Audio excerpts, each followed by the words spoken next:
Hi everybody, Eric Hess, Tri-State Tax Service, Hamilton, Ohio. I want to talk about depreciation. Now in the trucking industry, trucks go for 3 years, trailers go for 5. You can always add a year to that, but that's what the IRS says. That's the lifespan for equipment.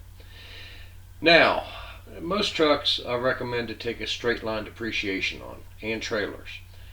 Reason being for this, if you take something supposed to be 3-year depreciation, but it turns out to be really 4 years, and halfway through that depreciation schedule, the truck blows up, something happens to it, you just park it, whatever, it's no longer in use, you sell it, you just don't like the color, so you sell it. You got to claim a capital gain on that. So there's other forms of depreciation, 200 dB, 150 dB, etc., which I won't go into today. It gets pretty technical, but by doing a straight line, it's just a lot simpler because you'll have capital gains when you sell that piece of equipment. There's a good chance you'll have capital gains. There is no more like-kind exchange like there used to be. Now, I warn you on 179 depreciation. That's an animal in itself. What it is, let's do a hypothetical and say you buy a truck for $70,000 and you come in and you sit down and you're doing your tax return, you're having your taxes prepared by your preparer, and they get all done. They say, okay, you owe X amount of dollars, and you go, what do you mean I owe $10,000, $12,000? I can't understand this. I got kids, I got this. Well, things changed. And the preparer says, I can take all the depreciation on that truck you bought last year. It's called 179 depreciation. And that's going to lower you down because we're taking $70,000 or $60,000, whatever you pay for that piece of equipment. That's going to lower you down. You only owe $2,000. And you say, wow, great, yeah, let's do that. That's bad. Tell you why. There's a couple reasons. In a way, the IRS is giving you a loan. They're letting you take all that depreciation at one time. You don't have nothing to write off the next year. That's bad. You need this depreciation broken down over several years to write it off. You need that to help next year's on the write-offs. Number two, trucks, 3 years really are 4, trailers 5, which is really 6.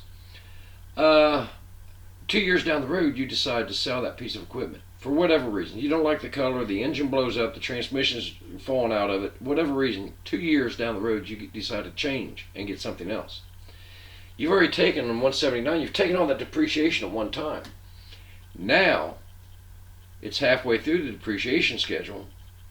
You got to take this money that they've already given you and pull it back in as income for this year. Okay? So it looked good last year, the first year you had the truck. Yeah, you got a big write-off. Didn't owe nothing. Next year you decide to get rid of the thing. There's no depreciation there. You got to reach out and grab the rest of this depreciation, pull it back in. You're going to owe a lot of money.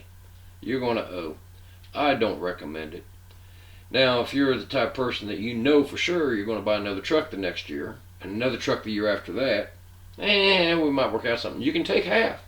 As I said, we discussed $70,000 purchase price, taking it all at one time as depreciation, 179 depreciation. So you take $35,000 the first year and carry the other $35,000 over the next 3 years. That can sometimes work out.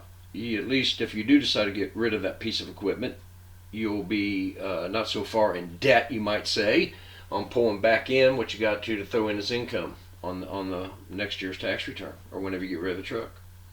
So keep that in mind. I always recommend straight line depreciation. So much simpler, and you know what you're going to get every year. And if you do get rid of that piece of equipment, you haven't taken a loan like a 179 would be on your depreciation, so you don't have to pay nothing back, and your capital gains will be much less. Once again, Eric Hess, Tri-State Tax Service, Hamilton, Ohio. And this goes true for other people that are in the trade, such as carpenters and stuff, that buy saws, all kinds of machinery, equipment. That goes for 7 years. Okay? So you need to hold on to this equipment for the whole term of the depreciation. If you don't, you're going to have some capital gains to discuss here. And even if you do sell it after the depreciation is run out, now, under the new tax code, you're going to have some depreciation. Give me a call, 330-256-0390. That is 330-256-0390. Eric Hess, Tri-State Tax Service, Hamilton, Ohio. Be happy to hear from you. Thank you. Have a wonderful day now. Bye-bye.